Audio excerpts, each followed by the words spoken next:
Soomaaliya ayaa maanta waxaa lagu soo dhaweeyay ciyaartoyda caanka ah ee kala ah Samuel Eto'o, Emmanuel Adebayor iyo JJ Okocha, waxaana ciyaar aad u xiiso badan loogu qabtay garoonka tuulada ciyaaraha ee Stadium Muqdisho. Ciyaartaas ayaa waxaa iskaga hor imaanayay Somali Legends iyo African Legends.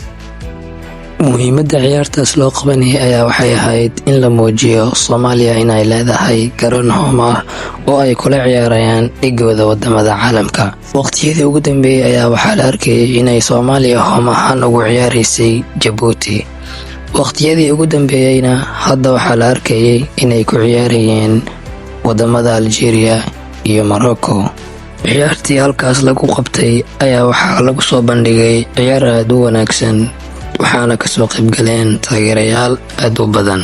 Natiijada ciyaartaasi ayaa waxay ku soo dhamaatay 8 gool iyo 4 gool oo ay guusha ku raacday African Legends.